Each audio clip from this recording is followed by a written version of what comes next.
گفتگو کر رہے ہیں کا بارڈر ملتا ہے اور انڈیا کے بارڈر کے قریب جا کر اس وقت کے جب مئی 2025 میں مودی سرکار، مودی کی ہندوتوا سرکار، اجیت دیول کی ہندوتوا سرکار، راج ناتھ کی ہندوتوا سرکار، جے شنکر کی ہندوتوا سرکار، انہوں نے مل کے پاکستان کو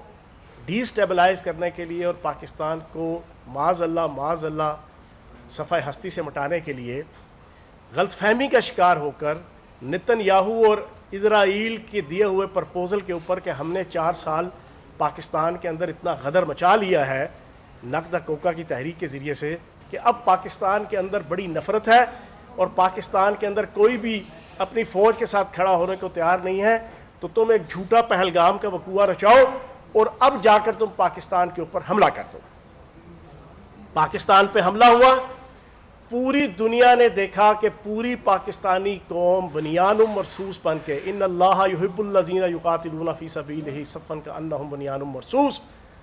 بن کر پاک فوج کے ساتھ شانہ بشانہ کھڑی ہوئی اور چھتر اور لتروں کی وہ برسات اور وہ بہار مچائی انڈین فوج، انڈین ایئر فورس اور ہندوتوا سرکار مودی کی کہ وہ آج تک منہ چھپاتے پھرتے ہیں۔ انہوں نے پھر اجیت دیول نیٹ ورک کے تحت آپریشن سندور 1 کی ناکامی کے بعد آپریشن سندور 2 شروع کیا ہے۔ اس آپریشن سندور 2 کے اندر کئی شیخ مجیب الرحمان ہیں اور کئی مفتی بہانیاں ہیں۔ اب وہ مل کر پچھلے 1.25 سال سے پاکستان کے خلاف جو کچھ کر رہے ہیں مجھے بتانے کی ضرورت نہیں ہے، ہر پاکستانی جانتا ہے۔ آپریشن سندور 2 سے پہلے بالی ووڈ ایکٹیو ہے، بالی ووڈ کی جناب دھرندر 1، دھرندر 2، برڈ آف بلڈ اور اس طرح کی موویز اور اس طرح کی ویب سیریز، ان حالات کے اندر پاکستان میں پاک فوج کے جوان اور پاک فوج کے افسر، پولیس سیکورٹی کے افسران اور اس کے ملازم اور جوان اپنی جان ہتھیلی پر رکھ کے اپنے سینوں پہ زخموں کے پھول سجا کر سونی دھرتی کے لیے، اپنے وطن کے لیے، اپنی پاک سرزمین کے لیے، اپنی دھرتی ماں کے لیے قربانیاں دے رہے ہیں۔ ساری دنیا دیکھ رہی ہے، ہر روز 5 سے لے کے 50 جنازے پچھلے 2-2.5 دہائیوں سے، لیکن خصوصاً پچھلے 4 سالوں سے، اور خصوصاً پچھلے مئی کے بعد جو انہوں نے آپریشن سندور 2 شروع کیا، اس میں جناب اسرائیل اور آپ کا انڈین را اور مودی، انہوں نے جناب مل کر اس وقت جو بازار گرم کیا ہوا ہے وہ آپ کے سامنے ہے۔ اب مولانا فضل الرحمان صاحب نے قصور شہر میں بارڈر کے اوپر جو آپ کا شہر ہے انڈیا کے، اس کا چناؤ کیا کس وقت کہ جب بی ایل اے کے خلاف آپریشن شابان اپنی پیک پہ ہے، جب پاکستان کی عوام دیکھ رہی ہے کہ پنجابیوں، سندھیوں، گلگتیوں، بلتیوں، پختونوں تمام کو روک کر بی ایل اے کے دھرندر 1، دھرندر 2 مووی کے مطابق ٹیسٹیفائڈ، ریکٹیفائڈ، پیوریفائڈ، سمپلیفائڈ، طے شدہ وہ سارے دہشت گرد کے جن کو اجیت دیول نیٹ ورک اور انڈین را سپورٹ کر رہی ہے، وہ پاکستان کو جڑیں کھوکھلی کرنے کے لیے میدان میں ہیں، ان کے خلاف جب اس کو کلا کما کرنے کے لیے پاکستان کے جوان اور افسر اور سیکورٹی فورسز کے اپنی قربانیاں دے رہے ہیں، مولانا فضل الرحمان صاحب نے قصور میں انڈین بارڈر کے قریب جا کر ایک اپنی پشتو جناب انہوں نے بولی، ایک اپنی فارسی بولی۔ انہوں نے جو الفاظ کہے پچھلے 2 دن سے ہر پاکستانی کا دل دکھا ہوا ہے۔ انہوں نے جو جملے کہے، ہر پاکستانی، ہر شہید کا گھر، ہر شہید کی بہن، ہر شہید کی بیٹی، ہر شہید کی ماں، ہر شہید کا بھائی اور ہر فوجی جوان کہ جو 55 سینٹی گریڈ سے لے کے -55 سینٹی گریڈ کے اوپر دھرتی ماں پاکستان کی عزت وقار اور احترام اور 26 کروڑ پاکستانیوں کو سکون دینے کے لیے صبح جناب سرحدوں کے اوپر ہے، ان کے دل دکھے۔ کیا کہا صاحب بہادر نے؟ صاحب بہادر کہتے ہیں کہ تمہاری پیٹی، فورسز کی پیٹی شوق سے پہنتے ہیں لوگ تنخواہ کے لیے، اور جب تنخواہ لیتے ہیں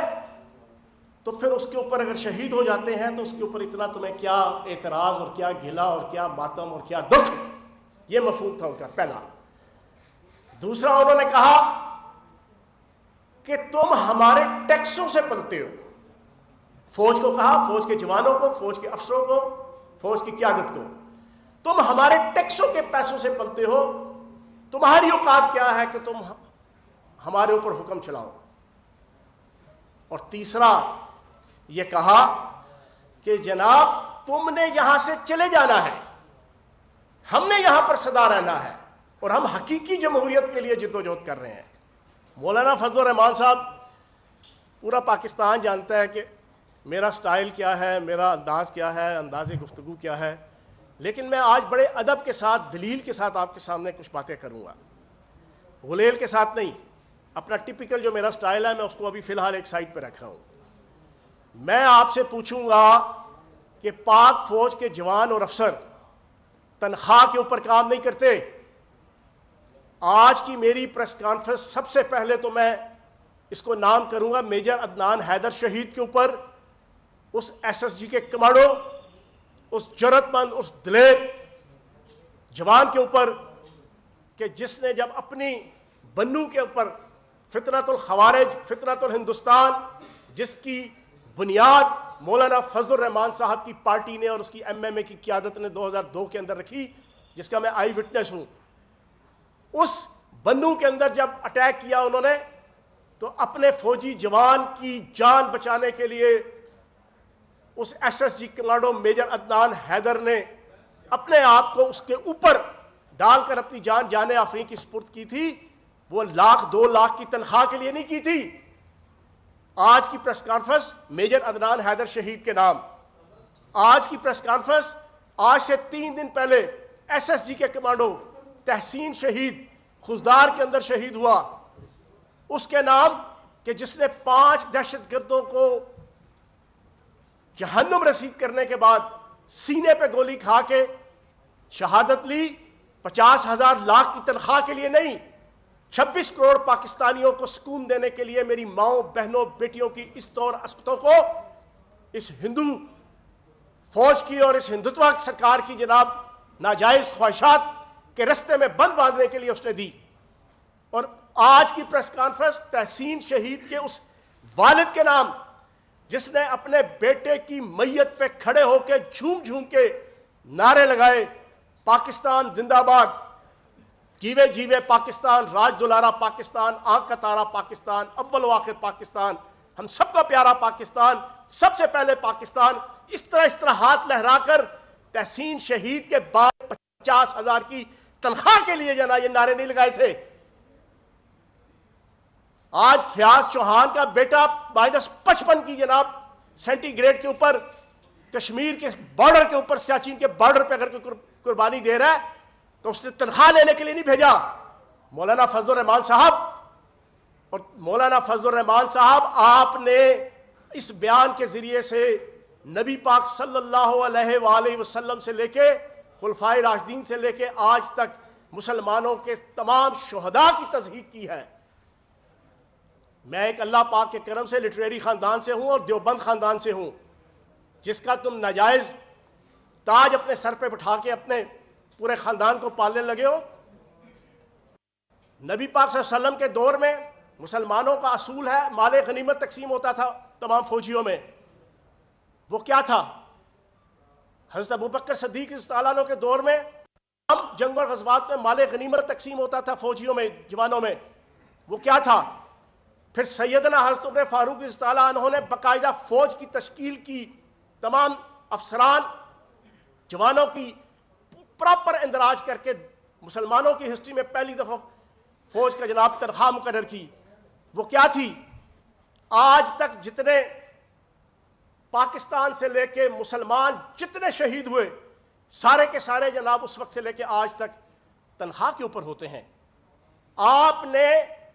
پوری تاریخ اسلام کے شہداء کی تصحیح کی ہے یہ بات کر کے. آپ نے اکیلے پاکستان آرمی کے فوجی جوانوں, افسروں اور پاکستان کی سیکورٹی فورسز اور پولیس کے جوانوں اور افسروں کی تصحیح نہیں کی. آپ نے پوری امت مسلمہ کے 1400 ساڑھے 1400 سال میں جتنے شہید ہوئے آپ نے ان کی بے حرمتی کی ہے۔ مولانا فضل الرحمان صاحب آپ کہتے ہیں کہ جناب پیٹی اس وجہ سے پہنی ہے کہ تنخواہ لینی ہے، تنخواہ تو سیاستدان بھی لیتا ہے، تنخواہ تو بیوروکریٹ بھی لیتا ہے، تنخواہ تو ڈاکٹر بھی لیتا ہے، تنخواہ تو انجینئر بھی لیتا ہے، تنخواہ تو ہر شخص لیتا ہے۔ تو سیاستدان سے ہم پوچھیں گے کہ آپ تنخواہ لے کر اپنے پورے خاندان کو جو پروموٹ کرنے لگے ہیں،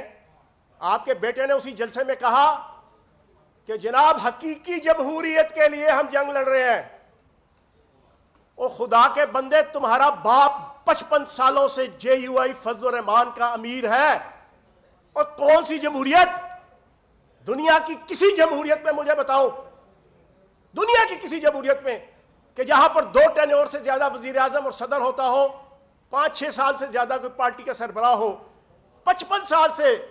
میں نے ہسٹری پڑھی ہے، دنیا میں لوگوں نے ہسٹری پڑھی ہے، 55 سال میں تو بادشاہت نہیں رہتی۔ تم 55 سال سے تمہارا باپ جناب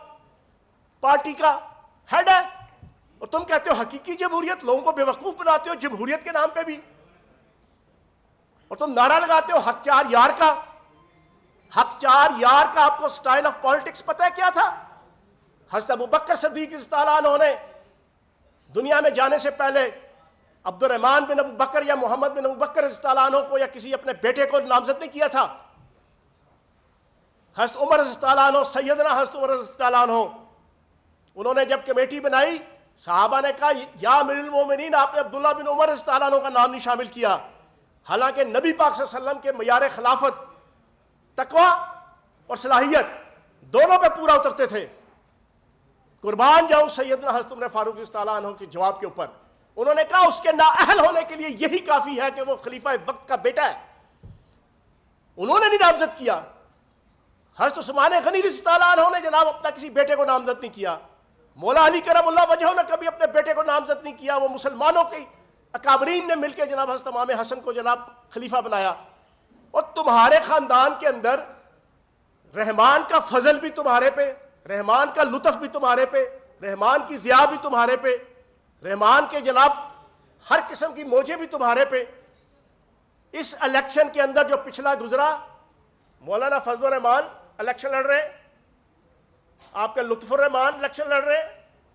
آپ کا جناب عطاء الرحمان الیکشن لڑ رہے ہیں، آپ کا عبید الرحمان الیکشن لڑ رہے ہیں، آپ کا اسد الرحمان بیٹا الیکشن لڑ رہے ہیں، آپ کا اسجد الرحمان بیٹا الیکشن لڑ رہے ہیں، اور 2002 کے اندر پہلی دفعہ ان کو اقتدار کی جو موج ملا ایک فوجی ڈکٹیٹر کی گود میں بیٹھ کے انہوں نے اپنے خاندان کے 14 بندے ایم این اے، ایم پی اے، سینٹر، وزیر اور مشیر بنوائے۔ یہ حق چار یار کا نظام ہے؟ تم حق چار یار کے نظام کے حوالے سے بھی منافق ہو، اور تم جمہوریت کے حوالے سے بھی منافق ہو، اور تم کہتے ہو کہ ہم حقیقی جمہوریت کے لیے، اور تم پاک فوج کے شہداء کے اوپر جناب ہرزہ سرائی کر رہے ہو، اور انڈیا کے بارڈر پہ جا کے کر رہے ہو۔ اور پھر تیسری بات تم کہتے ہو کہ ہمارے ٹیکسوں کے پیسے پہ، واہ سبحان اللہ، ماں صدقے جائے پیو ڈسکے جائے، وہ منہ تے متھا، اور تم ہاتھ پھیلانے والے لوگ ہو، دینے والے نہیں ہو، یہ ہے تمہارا ہاتھ۔ مجھے مجبوری کے تحت کہنا پڑتا ہے، کیونکہ میں مدرسوں کو پاکستان کی اساس، بنیاد، نظریہ پاکستان کی بنیاد سمجھتا ہوں، پاکستان کے تمام مکتبہ فکر کے مدرسوں کو، لیکن تمہارے جیسے علماء، تمہارے جیسے سیاسی مذہبی زعماء، انہوں نے بدنام کیا ہے اس وقت سب کو۔ تم ٹیکسوں کے پیسے، وہ تم زکوٰۃ، چندہ، خیرات، بھیک کے اوپر پلنے والے ہو، تم کہتے ہو ہمارے ٹیکسوں کے پیسے۔ تو جناب آج یہ بھی کٹا کٹی نکھیڑ لو، آپ ذرا ٹیکسوں کی، میری چیلنج ہے اس پریس کانفرنس کے ذریعے سے، کوئی سینسیبل حافظ حمداللہ صاحب جیسا یا کوئی بھی ان کا لیڈر، وہ پوری کی پوری مولانا فضل الرحمان صاحب کی اور ان کے خاندان کی ایف بی آر کی پچھلے 15 سال، 20 سال کی، 30 سال کی جس پہ یہ اقتدار میں رہے ہیں، اس کی شیٹ لے کر آئے ہر سال کی۔ ذرا قوم کو بھی تو پتہ چلے کہ فوجی جوانوں کو جو پیسہ جا رہا ہے وہ ان کے خاندان کے ٹیکسوں سے جا رہا ہے۔ تو یہ جتنی چولیں اور بکواسات مولانا فضل الرحمان صاحب نے کی، پورا پاکستان کا دل دکھا ہوا ہے۔ میں مولانا فضل الرحمان صاحب سے پوچھوں گا، آج میں بڑے ادب احترام سے ساری باتیں کر رہا ہوں، میری مولانا فضل الرحمان صاحب سے گزارش ہے، پہلے تو مجھے یہ بتائیں کہ آپ آر ایس ایس کے لیڈروں سے کب ملے تھے؟ میرا پہلا سوال ہے۔ میرا سوال ہے کہ مجھے یہ بتائیں کہ آپ اجیت دیول سے کب ملے تھے؟ میرا تیسرا سوال ہے کہ آپ نے حکیم اللہ محسود جب مارا گیا، اس سے 2 دن پہلے آپ نے اس کے رائٹ ہینڈ لطیف خان محسود کو خفیہ ایک افغانستان کا وزٹ کر کے ملاقات کی تھی، اور پھر اس کے بعد 2 دن کے اندر اٹیک ہوا اور حکیم اللہ محسود چلا گیا۔ آپ کون کون سی مخبریاں کرتے رہے ہیں؟ اور میں اپنی گفتگو کو اختتام کی طرف لے جاتے ہوئے، اجمل خان نیازی، ڈاکٹر اجمل خان نیازی اسکالر گزرے ہیں، 12 اگست 2012 کی بات ہے، ان کا نوائے وقت کے اوپر کالم آیا کرتا تھا، میں نے خود پڑھا ہے، میرے پاس ریکارڈ ہے۔ اس کالم کے اندر ڈاکٹر اجمل نیازی صاحب لکھتے ہیں کہ مجھے عبدالستار خان نیازی صاحب نے بتایا کہ میں مولانا مفتی مرحوم صاحب، اللہ پاک انہیں جنت الفردوس پہ جگہ دے، میں ان سے ملنے کے لیے ان کے گھر گیا، میں ان سے گفتگو کر رہا تو ایک لڑکا چھوٹا سا 10 سال کا بار بار اندر آئے، مولانا مفتی محمود صاحب اس کو دھتکار کے برا بلا کہہ کے باہر نکال دیں، 1 دفعہ 2 دفعہ 3 دفعہ، چوتھی دفعہ کیا تو مولانا عبدالستار خان نیازی صاحب نے بڑے ادب سے پوچھا مولانا مفتی محمود صاحب سے کہ مولانا یہ کون ہے، کیوں آپ بار بار اس کو برا بلا کہہ کے باہر نکال رہے ہیں؟ تو مولانا مفتی محمود صاحب نے کہا کہ یار یہ میرا بیٹا فضل الرحمان ہے، یہ میرے مخالفوں کو میری مخبریاں کرتا ہے میری باتیں سن سن کے، اور تم بچپن سے مخبر ہو، تمہارے باپ کی گواہی ہے کہ تم مخبر ہو، کبھی عالمی اسٹیبلشمنٹ کی مخبری کرتے ہو، کبھی کس کی کبھی کس کی، اب تم یہ کہنے لگے ہو۔ اور تیسری سے بڑی اہم بات کی، کہتے ہیں جلسے میں غصہ کیسے دکھا رہے ہیں، او بھائی تمہارے خلاف ایکشن ہو رہا ہے، بی ایل اے کے خلاف ہو رہا ہے، جو کنفرم کتے ہیں، جو کنفرم فطرت الخارج ہے، جو کنفرم فطرت الہندوستان ہے، جس کو بالی ووڈ سے لے کے اجیت دیول، جے شنکر، راج ناتھ، مودی، سارے کے سارے برملا کہہ رہے ہیں کہ ہم بلوچستان کو علیحدہ کرنے کی تحریک چلا رہے ہیں، کہہ رہے ہیں کہ نہیں کہہ رہے؟ پورا پاکستان سن لے، جن کو وہ کہہ رہے ہیں اس بی ایل اے کو جہنم رسید کرنے کے لیے، کتے کی موت دینے کے لیے، میرے پاک فوج کے جوان اور افسر 3.5 لاکھ مربع کلومیٹر کے اس ایریا کے اندر جہاں پر صرف 2.5 کروڑ کی آبادی ہے، 44% پاکستان، اس مشکل علاقے کے اندر اپنی جانیں قربان کر رہے ہیں، تمہیں کس بات کا غصہ؟ کھوتا مریا کھاریاں تو سوک وزیر آباد، who the hell are you؟ تم کون ہو؟ نہ 3 میں، نہ 13 میں، نہ ہیوں میں، نہ شیوں میں، تمہارا اس سارے معاملے سے کیا تعلق جو تم اتنا منہ سے تھوک نکال رہے ہو، تم اتنا غصہ؟ لیکن اصل کہانی کیا ہے؟ اصل کہانی آر ایس ایس سے ملاقاتیں، اصل علماء ہند کی وہ پرانی سوچ اور اس کے تحت آپس کے رابطے۔ ترجمان آئی پی پی فیاض الحسن چوہان کی جانب سے نیوز کانفرنس کی جا رہی ہے۔ مولانا فضل الرحمان کے بیان کو ان کی جانب سے بھی تنقید کا نشانہ بنایا گیا۔ انہوں نے کہا کہ سیکیورٹی فورسز اپنی جانوں کا نذرانہ پیش کرتی ہیں، ان پر اس طرح کی بکواس کسی صورت برداشت نہیں کی جائے گی۔